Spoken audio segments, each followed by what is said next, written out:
ভিডিওটিতে ক্লিক করার জন্য আপনাদেরকে জানাই অসংখ্য ধন্যবাদ। আপনারা দেখছেন আপনাদের প্রিয় ইউটিউব চ্যানেল wow007। তো ফ্রেন্ডস, সবাই কেমন আছেন? নিশ্চয়ই খুব ভালো আছেন এবং সকলেই চিন্তিত আছেন যে ভোটের মুখে বিভিন্ন রাজ্যে কিন্তু ডিএ বৃদ্ধি করছে এবং এইচআর বৃদ্ধি করছে, সব কিছুই কিন্তু বৃদ্ধি হচ্ছে। আর পশ্চিমবঙ্গ রাজ্য সরকারি কর্মচারীদের মাত্র 14% গিয়ে কিন্তু আটকে গেছে।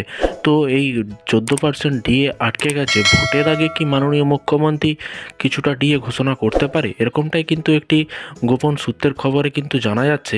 তো চলুন, আজকের এই ভিডিওটি গুরুত্বপূর্ণ আছে, ভিডিওটি সম্পূর্ণ দেখুন, তবেই কিন্তু বুঝতে পারবেন কেন্দ্র সরকার কত পার্সেন্ট ডিএ বৃদ্ধি করলো, আবার কত পার্সেন্ট বৃদ্ধি করলো ভোটের মুখে, এক নজরে দেখে নেব। চ্যানেলে যারা এই ভিডিওটি প্রথম দেখছেন, চ্যানেলটিকে সাবস্ক্রাইব করে রাখবেন।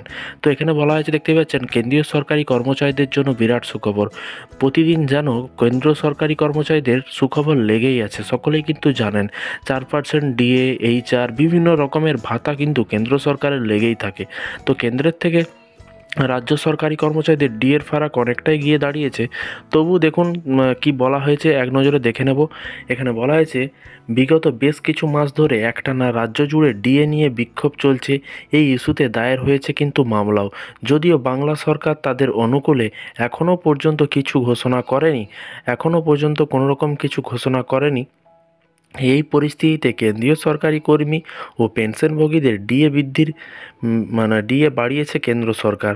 তো পেনশনভোগীদের ডিএ বাড়িয়েছে কেন্দ্র সরকার।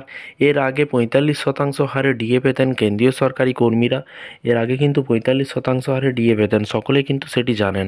তারপরে কিন্তু আবার বৃদ্ধি করেছে, তবে আরও 4% বৃদ্ধি পেয়ে তা কিন্তু 50% গিয়ে পৌঁছেছে। এরই মধ্যে শোনা যাচ্ছে চলতি বছরে কেন্দ্রীয় সরকারি কর্মীরা বিরাট সুখবর পেতে চলেছে।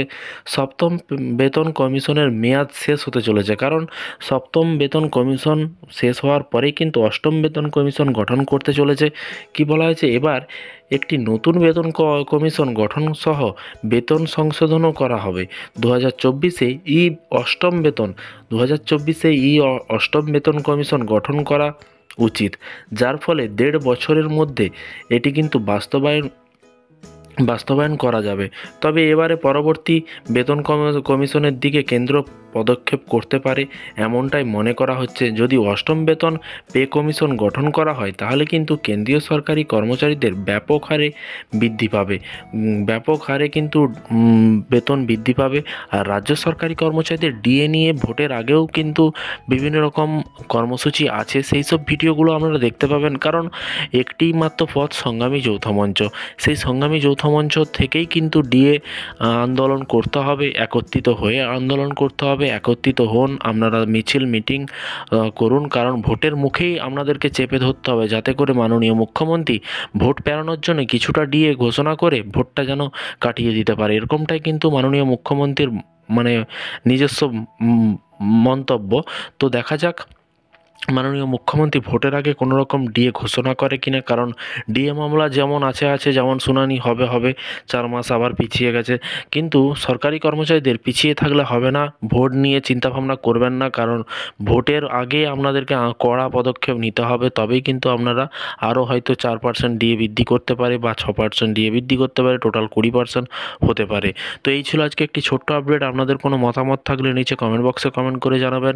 নতুন ভিডিও পাওয়ার জন্য সরকারি কর্মচারীদের ডিএ, বেতন বৃদ্ধি, যোজনা, প্রকল্প, চাকরি, নতুন চাকরি, পঞ্চায়েত দপ্তরের চাকরি, বিভিন্ন রকমের সরকারি আপডেট পাওয়ার জন্য চ্যানেলটিকে সাবস্ক্রাইব করে পাশে থাকা বেল আইকনটিতে প্রেস করে রাখবেন পরবর্তী লেটেস্ট আপডেট পাওয়ার জন্য। ভালো থাকবেন, সুস্থ থাকবেন এবং নিজের খেয়াল রাখবেন। Thank you.